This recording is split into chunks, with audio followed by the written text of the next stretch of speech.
ஊர்ல இருந்து வந்து உடனே வந்து இங்கே சினிமா வாய்ப்பெல்லாம் கிடைக்காதுங்க. இங்கே வந்து ரொம்ப போராடணும். இங்கே 10 வருஷம் 20 வருஷம் போராடுறவங்களாம் இருக்காங்க. அது மாதிரி போராடணும்னா நான் போராட தயார் அப்படின்னு சொன்னார்.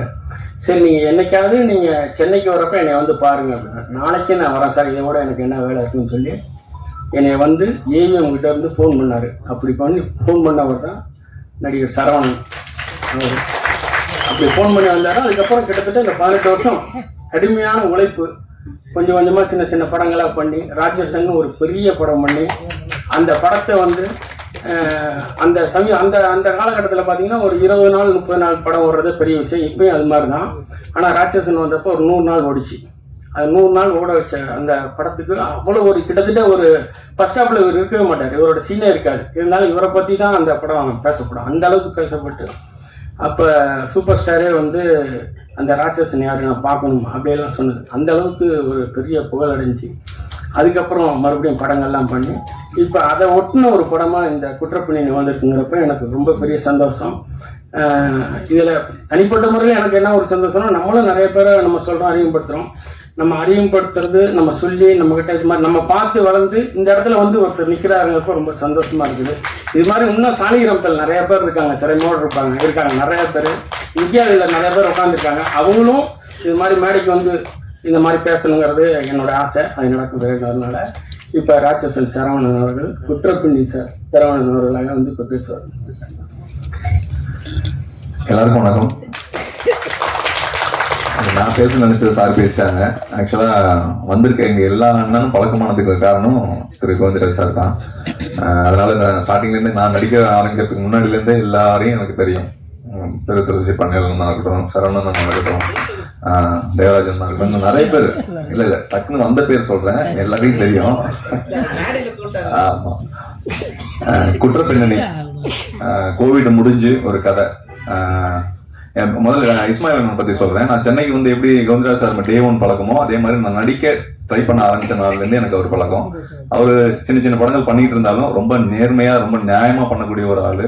அது நான் மட்டும் இல்ல, சாலிகிராமத்துக்கே தெரியும், சினிமாவுக்கே தெரியும். அப்படி இருக்கிற ஒரு நாள் எங்க அப்பா உடம்பு சரியில்லைன்னு ஊர்ல போய் டாக்ஸேஷன் எல்லாம் முடிச்சுட்டு இருக்கும்போது தம்பி ஒரு 10 நாள் பழனி வர முடியுமான்னு கேட்டாரு. சிவான்னு சொன்ன கதை மாதிரி அதுக்கு ஒரு கதை இருக்கு. நானும் போயிட்டேன். ரொம்ப பிடிச்சி பண்ணோம். கேமராமேன் உண்மையிலே ரொம்ப super cameraman sir, Shankar sir. நான் 4 மணிக்கு எழுந்துச்சு குளிச்சு ரெடியாகி கிளம்புறோம் இல்லையா, அவர் ரெடியாகி வந்து ஹோட்டல் கீழே நின்று போலாமா அப்படிம்பாரு. அந்த பக்கம் பார்த்தா இன்னொரு டீ கடையில டாக்டர் இஸ்மாயில் வந்து அவரே நாங்க தான் நிக்கிறப்பா போலாம்ப்பா அப்படிம்பாரு. டீம் வருதா, யூனிட் வருதா, ஆள் வர்றாங்களா, அதெல்லாம் கிடையாது. 3 பேரும் டெய்லி அந்த இருந்த எல்லா நாளும் தயாரா இருந்த ஒரு படம். இதுல நிறைய குறைகள் இருக்கும். ஏன்னா இந்த கதை என்னன்னா, அவங்க எல்லாருக்கும் இல்ல, எங்க தாத்தாவில இருந்து என் பேரங்காலம் இல்ல உங்க பேர அவங்க பேத்தி காலம் இது நடந்துட்டு இருக்கிறது தான், நடக்கிறது தான். என்னன்னா ஒரு கால் அடிபடுறது, ஒரு பஞ்சர் ஆகுறது, ஒரு சின்ன திருட்டு, இது எல்லாமே நம்ம நியூஸா இவங்கெல்லாம் எழுதி படிக்கும் போது அந்த நேரத்துக்கு ஒரு என்டர்டைன்மெண்டா சாதாரணமா தெரியும். ஆனா அதை நமக்கு பாதிக்கும் போதுதான் அதோட வலிங்கிறது என்னன்னு எல்லாருக்கும் தெரியும். ஏன்னா கோடி பேர் வந்துட்டாங்க. இப்ப சினிமாவில் நடிக்கிறதுமே கோடி பேர் நடிக்கிறாங்க. அந்த ராட்சசனியை எனக்கு கிடைச்சதுன்னு நான் தேடல் தான் எனக்கு கிடைச்சது. அது மாதிரி ஒரு குற்றங்கிறது மற்றவங்கள்ட்ட பார்க்கும்போது சாதாரணமா தெரியல, ஆனா அது நமக்கு நடக்கும்போது அதோட வீரியம் தாங்கவே முடியாது. அது நடக்கக்கூடாதுங்கிறது. இப்ப டெய்லி குற்றம் நடக்குது, டெய்லி சேஞ்ச் ஆசி பசங்க பண்றாங்க, கஞ்சா அடிக்கிறாங்கன்னு எவ்வளவு நியூஸ் வருது. அது ஏன் நிக்கல, ஏன் திரும்ப திரும்ப நடந்துகிட்டே இருக்கு? ஏன்னா யாருமே தனக்கு நடக்கிறவங்களும் யாரும் அதை பெருசா எடுத்துக்கிறது இல்லை. அதனால இந்த கதையை வந்து ஒரு ரொம்ப சிம்பிளான லைனா இருந்தாலும் சாதாரணமா பண்ணியிருந்தாலும் இதை பண்ணணும்னு நினைச்சு பண்ணியிருக்காரு. அதுக்காக நான் எந்த கேள்வியும் கேட்காம நடிச்சேனால நல்லா நடிச்சேன்னு தெரியல, அதை தான் சொல்லணும், நீங்க தான் சொல்லணும். ஆனா ரொம்ப சந்தோஷமா இருந்துச்சு இதுல ஒர்க் பண்ணும்போது. ஏன்னா ஒரு படம் ஒரே ஷெட்யூல்ல போறது இன்னைக்கு ரொம்ப கஷ்டமான சூழ்நிலையில, ஒரே ஷெட்யூல் திரும்பலாம் வரல, அப்படியே அன்னைக்கு போயிட்டு ரிட்டர்ன் வரும்போது படம் முடிச்சுட்டு வந்தோம். அது மாதிரி வந்திருக்கோம். தயவுசெய்து இன்னைக்கு எல்லா இடத்துலயும் நெகட்டிவிட்டி ரொம்ப ஈஸியா இருக்கு, பாசிட்டிவ் ரொம்ப கம்மியா இருக்கு. தயவுசெய்து உங்கள்கிட்ட கெஞ்சி கேட்டுக்கிறேன், இந்த படம் இல்ல எந்த படமா இருந்தாலும் இருக்கிற முதல்ல நல்லது என்னன்னு சொல்லிருங்க. ஏன்னா அப்ப நம்ம ஒரு வீடு கட்டுறோம்னா வீட்டுக்குள்ள போனோம்னா ஒரு பூஜை அறையோ பெட்ரூம் தான் காட்டுறோம், டாய்லெட்டை காட்டுறது இல்லை. ஆனா எல்லா வீட்லயும் டாய்லெட் இருக்கு, எடுத்தோடனே யாரும் டாய்லெட்டை காட்டுறது இல்லை. அது மாதிரி தயவு செய்து கெஞ்சி கேட்டுக்கிறேன். பிளஸ் எழுதுங்க.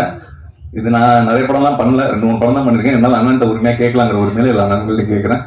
இந்த படத்தை நல்லபடியா எழுதுங்க நம்புறேன். நன்றி, தேங்க்யூ.